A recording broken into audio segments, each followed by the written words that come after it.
जय सनातन, जय भारत।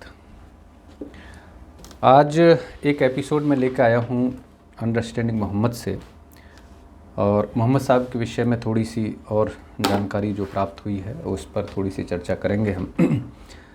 उससे पहले थोड़ा सा पढ़ लेते हैं कि इस किताब के अंदर क्या लिखा है, उसके बाद उसका थोड़ा सा विश्लेषण करेंगे।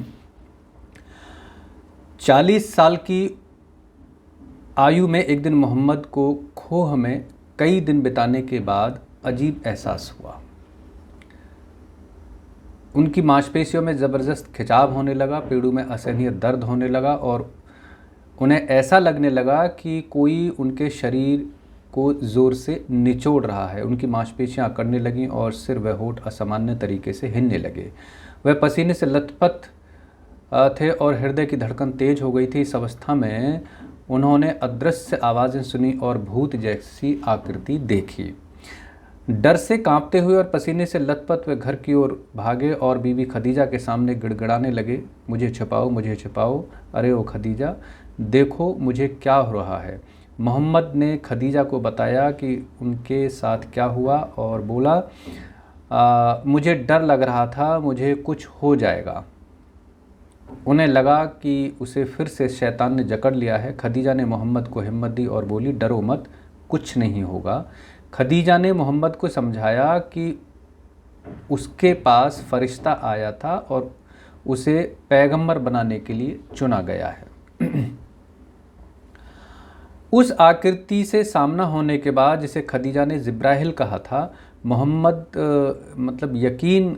को यकीन हो गया कि उसका दर्जा अब पैगंबर का हो गया है।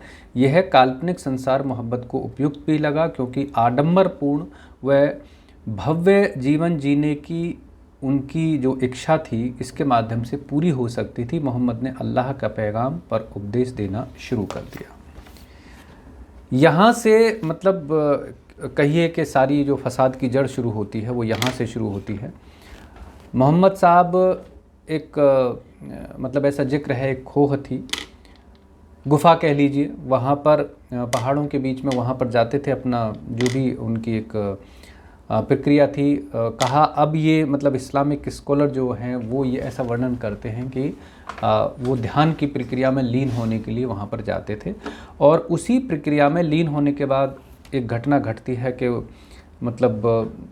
मांसपेशियों में खिंचाव होने लगता है, असहनीय दर्द होने लगता है, शरीर में एक विकृति की जैसी स्थिति जैसे हो जाती है। इसको एक बीमारी भी कह सकते हैं, कोई परेशानी किसी तरह की शरीर में होती है। और वो दौड़े दौड़े घर पहुंचते हैं।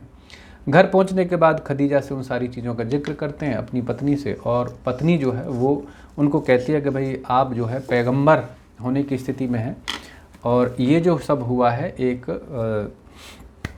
फरिश्ता जिब्राइल उसके द्वारा हुआ है, वो तुम्हें कोई संदेश देना चाहता है, आपको पैगंबर चुन लिया गया है। और यहाँ से एक सिलसिला शुरू हो जाता है। अब आगे थोड़ा सा और पढ़ते हैं इसके विषय में, फिर उसके बाद बात करते हैं। इब्ने शाद लिखता है कि एक दिन रसूल काबा के पास लोगों के बीच सूरा अल नज़्म, सूरा 53, ये कुरान से वो कोट किया गया है, पढ़कर सुना रहे थे। जब वे आयत 19-20 पर पहुँचे और कहा, तो भला तुम लोगों ने लात व उज्जा और तीसरे पिछले मनात को देखा, तो शैतान ने रसूल के मुंह में डालकर नीचे की 2 आयतें कहलवाईं। ये तीनों देवियाँ सुखदाई हैं और इनकी मध्यता ने बख्शीश की उम्मीद है। इन शब्दों से मक्का की प्रभावशाली कुरैश बहुत खुश हुए। उन्होंने मोहम्मद का बहिष्कार और उससे दुश्मनी ख़त्म कर दी। यह खबर अबीसीनिया में रह रहे मुसलमानों तक पहुंची तो वे प्रसन्नतापूर्वक मक्का लौट आए। कुछ समय बाद मोहम्मद को एहसास हुआ कि अल्लाह की 3 बेटियों को देवी की मान्यता देकर वो खुद का नुकसान कर रहा है, क्योंकि इससे अल्लाह और इंसान के बीच एकमात्र संदेशवाहक होने का उसका दावा कमज़ोर पड़ जाएगा। उसके नए मज़हब को प्रचलित मूर्ति पूजकों के धर्म से अलग व श्रेष्ठ दिखने की मेहनत पर पानी फिर रहा है। तो मोहम्मद फिर से पलट गया। फिर उसने कहा कि अल्लाह की बेटियों को मान्यता देने वाली आयतें शैतानी हैं। मोहम्मद ने इन दोनों आयतों की जगह दूसरी आयत में कहा, क्या तुम्हारे लिए बेटे और उसके लिए बेटियां यह तो नाइंसाफ़ी का बंटवारा है। मतलब यह था कि तुमने अल्लाह के मत्थे बेटियां मढ़ने की हिमाकत कैसे की, जब तुम खुद बेटे पैदा करने में गर्व महसूस करते हो। औरतों की बुद्धि कम होती है और अल्लाह के पास बेटियां होंगी, तो यह कहना सरासर अनुचित है। यह बंटवारा बिल्कुल अन्यायपूर्ण है। अब इसमें दो चीज़ें हैं कि पहली आयत में मोहम्मद साहब ने एक ऐसी घोषणा की कि भाई कुछ बेटियों के विषय में कि वो एक देवियों की शक्ल में, लेकिन बाद में उन्हें एहसास हुआ कि अगर बेटियों को देवियों की शक्ल में स्थापित कर दिया जाएगा तो उनका जो अपना वजूद है वो ख़तरे में पड़ जाएगा। तो उन्होंने बाद में ऐसी घोषणा की कि जो पहले बेटियों की देवी बनाने के लिए जो आयतें आई थी वो आयतें शैतानी थी, और ऐसा नहीं है। उसको बाद में झुटला दिया गया, क्योंकि उन्हें अपने आप को वहाँ पर स्थापित करना था, अपनी सत्ता स्थापित करनी थी मोहम्मद साहब को। अब एक दूसरी चीज़ जो एक लाइन कोटेबल है यहाँ पर, वो सबसे महत्वपूर्ण है, उसको समझ लीजिए। उसके बाद थोड़ी सी चर्चा करते हैं इस पर। औरतों की बुद्धि कम होती है और अल्लाह के पास बेटियां होंगी, यह कहना सरासर अनुचित है। मतलब एक ऐसा मतलब वो कोट किया गया है कि अल्लाह, ये कुरान में वाकायदा लिखा गया है कि औरतों की जो बुद्धि है वो पुरुषों की तुलना में आधी होती है, और मतलब उनकी गवाही के विषय में भी एक आयत आई है। वो जब कुरान से मैं कुछ चीज़ें कोट करूँगा तो वो सारी डिटेल में आपको बता दूँगा। ये दो चीज़ें महत्वपूर्ण हैं कि बुद्धि आधी होती है, इसलिए उनकी जो गवाही है कहीं भी जो ली जाएगी, अभी का तो पता नहीं कि इस्लामिक वर्ल्ड में किस तरह से ट्रीट किया जाता है इन चीज़ों को, लेकिन उस वक्त जितनी भी गवाहियाँ होती थीं, मान लीजिए किसी केस में किसी मुद्दे पर अगर किसी औरत की गवाही लेनी है तो वो एक की जगह दो औरतों की गवाही मानी जाती थी एक पुरुष के बदले में।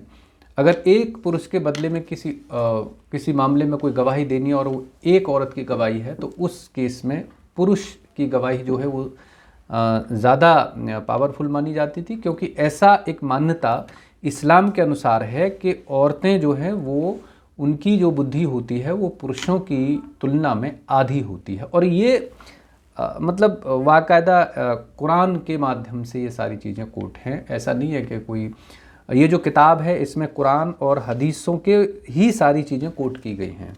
कुछ राइटर ने मतलब उन सारी चीज़ों का अध्ययन करके लिखा है, अपनी तरफ से कुछ भी इसमें कोट नहीं किया है। तो ऐसे ही बहुत सारी चीज़ें हैं जो कुरान के माध्यम से हमें और हदीसों के माध्यम से हमें पढ़ने को मिलती हैं। जैसे जैसे चीज़ें नॉलेज में आती जा रही हैं, मैं आपको बताता मतलब जा रहा हूँ। इस सिलसिले को हम आगे भी जारी रखेंगे, और आपसे निवेदन है कि